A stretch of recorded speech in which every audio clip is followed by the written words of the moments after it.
Now, I've published 2 books so far, and what I can say is that I'm enjoying the process. There are a lot of great things that come out of self-publishing. However, there are some things that are not so spectacular. Hello, I'm Mike with WriterSanctuary, and today we're going to be talking about the pros and cons of self-publishing. Now, first, when I say self-publishing, I'm not referring to vanity presses. Those are completely different things. Even though they call themselves self-publishing, they're really not. They are in the respect that you have to invest a ton of money into them. But today I am focusing on pure self-publishing when you're in absolute control of everything that you create. This includes the sites such as Amazon, Barnes & Noble, and a slew of other ebook websites that you can post your book on. First, let's start with the pros of self-publishing. For one thing, it can cost absolutely nothing to publish your book. I published a Freelancer's tale without spending a single dime, all the way from writing to creating the cover myself. In fact, I used the free version of Canva to design the cover, even though I used my own images. And Kingmaker was published after I spent just under $250 for the outfit for the whole cover of the book, because I cosplayed in the mountains. But that's all I've spent so far, aside from the marketing aspect, which ran me so far $50 to Easy Discovery. Now, this isn't to say that you shouldn't spend money on certain services. Things that cover art and editing are great ways to spend your money. However, you can technically do everything for free. Another pro of self-publishing is that you're able to avoid the industry gatekeepers. Agents and publishers can make your life a living hell when trying to get your story published. If you don't please these people, your book won't see the light of day.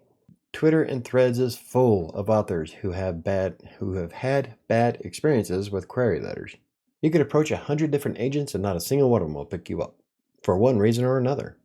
That's one of the benefits of self-publishing is that it doesn't matter if you make these people happy. All that matters is that you make your readers happy. As a self-published author, you can put your book up at your leisure. A great pro of self-publishing is that you have absolute creative control. No one can tell you that the book is too long or too short. No one can tell you that you need to remove 20,000 words worth of text from your book before it gets published. No one can tell you that a story needs certain elements in order for them to consider your book viable. The only ones you have to please are your readers. From a creative standpoint, it's all absolutely in your hands.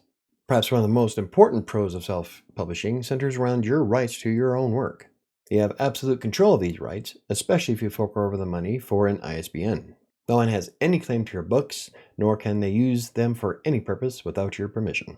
One of my favorite aspects of self-publishing is that it takes less time to publish your book. If you want it live tomorrow, you can upload it right now. I've seen a slew of trad published authors who wind up waiting months at a time for a book to come out in a timely manner. I don't have to wait that long. I've got stories to tell. Though sometimes setting up pre-orders and creating a special event for the debut of your book could go a long way to drum up some support. I can't go 5 minutes without getting interrupted. The bottom line, though, is that you can publish as often as you'd like. And the last pro of self-publishing is that you're able to make more money. Unfortunately, I don't know for a fact as to how much other authors make in royalties. I can only go what some of the professionals relay, and they say it's anywhere between 7 and 10%. With platforms like Amazon, you can earn up to 70% with anything you publish. Minus the printing fees, of course, but that takes a huge chunk of the income, which is probably why a lot of people don't put their books out for print. I do because I love having printed copies. Bottom line is that you can make more money as a self-published author than you can going with traditional publishing means. This is especially true if you decide to bypass a lot of those fees by hosting the book on your own website. Then you don't have to share it with anybody. It's a little bit more difficult and more costly to get printed copies made, but your ebook sales should be much better. So what are some of the cons of self-publishing? First of all, the entire process from writing to marketing is on your shoulders. You are responsible for every aspect of publishing your book, which can be extremely time-consuming and costly depending on the services you decide to hire. Secondly, the service costs themselves can be quite astronomically high. Some editors can charge up to $10,000 for editing services and proofreading. And some graphic designers I've seen run anywhere from $300 to $800 for cover art. And although you can do everything for free, there are some services that might be ideal for publishing your book. For example, hiring an editor when I did Kingmaker would have saved me a lot of time. One of the biggest drawbacks for self-publishing, though, is the aspect of marketing.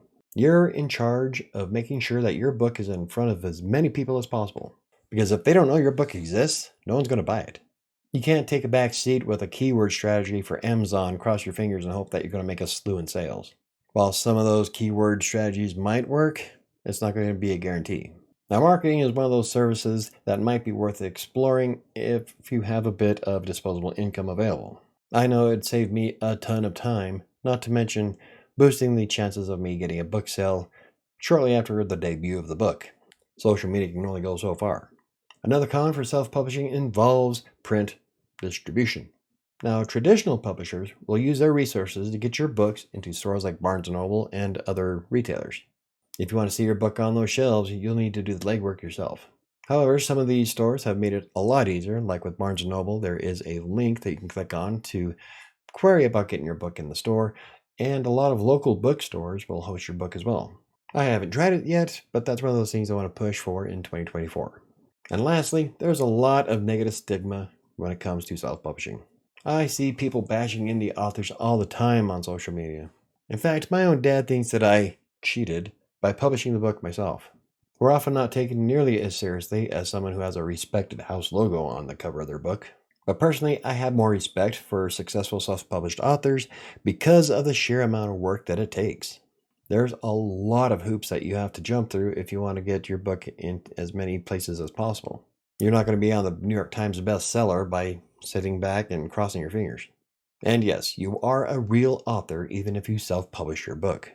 For me, the pros greatly outweigh the cons. While I don't sell thousands of copies per month, I love the journey, learning everything I possibly can. This includes doing things like taking writing courses from Reedsy or discovering the best marketing methods possible. In fact, in a lot of ways, I'd rather be an indie author than to have to bend over backwards to please agents and publishers. You're not going to tell me what I can and cannot publish. I mean, as long as your audience loves your work, it doesn't matter what those people think at all.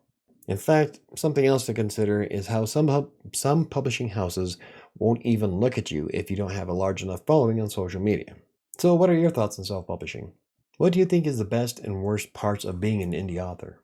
For me, it's definitely editing and marketing. It's not that I don't like these elements, it's that I don't have the time to really put in 100%. So things often take much longer. Still, I rather like the idea of developing my skills as a self-published author and look forward to doing more in the very near future.